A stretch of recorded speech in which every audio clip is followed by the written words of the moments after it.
Hi there, Ford owners. Today on your 2020 Ford F-250 Super Duty, we're going to be taking a look at B&W's companion fifth wheel hitch. This one has the manual slide as well, so if you've got a short bed truck, it's going to give you that extra clearance you need from your cab. Now you can see here, this one you can tell has been pretty heavily used, and that's because this customer has had this in service for a couple of years now, and he recently upgraded to a new truck.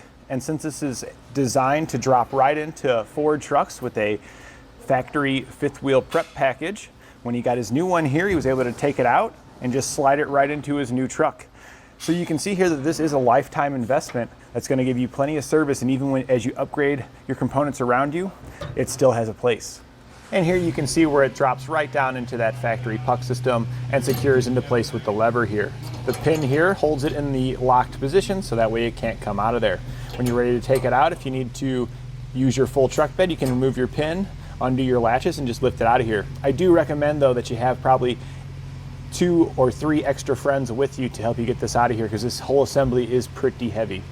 And while it hooks to your fifth wheel trailer, the main feature of this is the sliding function. We can put it in the unlocked position by moving our lever there.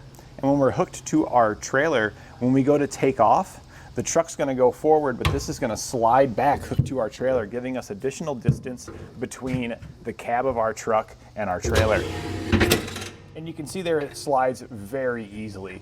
I've worked with a lot of fifth wheel hitches, and compared to the competitors, B&W by far has, in my opinion, the best manufacturing quality. The components just seem to operate and fit together better than all the rest. And so we moved the entire distance from here to here, and that's right at about 1 whole foot that it moved it back from where it was before. So we've got quite a bit more room between where our trailer was in its normal tow position and where we're at in our maneuvering position to be able to make sharp right turns. And this extra distance is going to be all we need to get the overhang from our trailer away from the cab of our truck. So when we're making those sharp left or right turns, in the trailer cab here, the trailer front isn't going to hit our cab like it would before. When it's up here, when we go to make that turn, your trailer cab is normally pretty flush like this, and you've got a little distance there, but those corners, as it begins to pivot, you know, the one's going to get further away, but the other one's going to come closer, and you get contact like that. By moving the whole assembly back a little bit, we now have the clearance we need to be able to turn and get into the gas station parking lot that was real sharp, or wherever we're at that we need to get to. And now when you are ready to return to your normal tow position, when maybe you just pulled out of that gas station, you're getting ready to head back on the highway, we need to set this back into the normal tow position. So you can pull out of there, get your trailer kind of set up straight. Go ahead and apply the brakes on your trailer. You could pull the breakaway pin if that's the easiest thing. You just need to have those applied. Manual slide on your brake controller is also a really good option because you're sitting right there in the cab.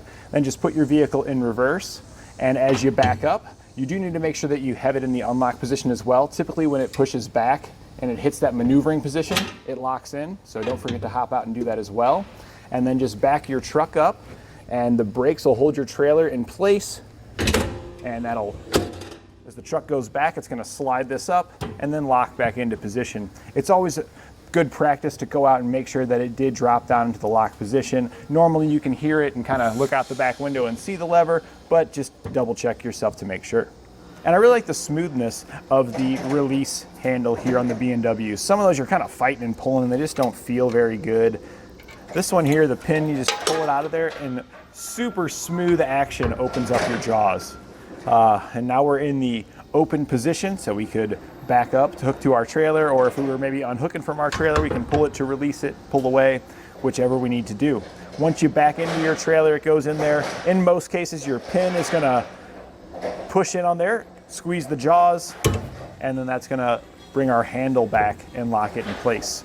Before you go in tow, make sure you take your pin, reinsert it in here to lock it in, so that way you're safe and hooked to your trailer.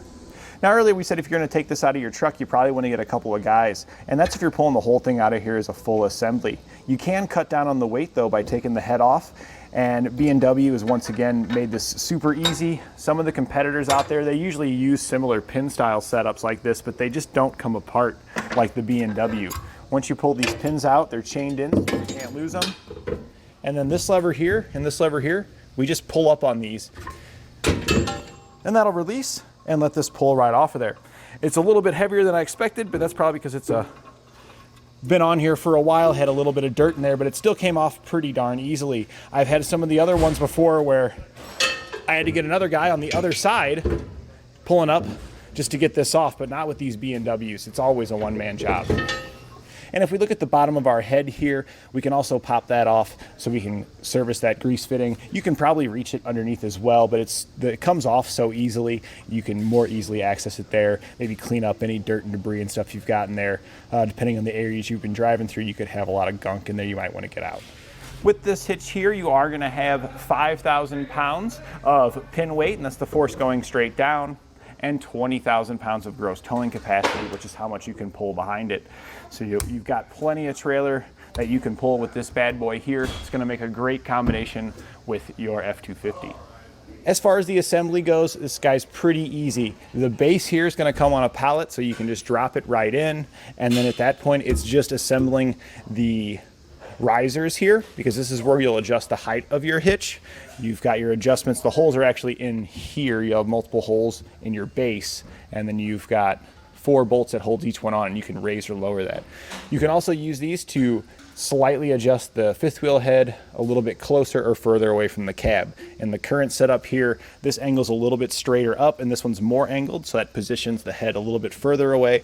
But you could take these, swap them around and bring the head closer if that is better for your particular setup. There's also a spring mechanism that you just clip on right here, and that just gives you that downward tilt to help you when you're hooking up to your trailer.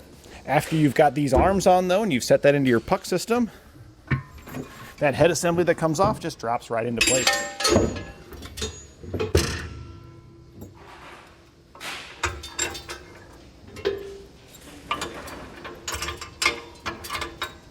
This is definitely one of the easier ones to assemble, and in my opinion, one of the best as far as operation and smoothness.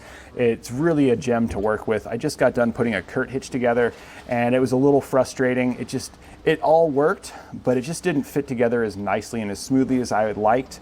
Had a lot of little adjustments that were required to get everything kind of moving smoothly without having a bind. This guy right out of the box just works great, and it goes together so easy because B&W's done most of the work for you.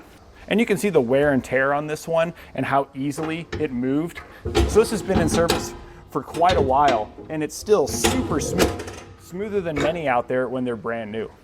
And that completes our look at B&W's companion fifth wheel hitch with manual slide.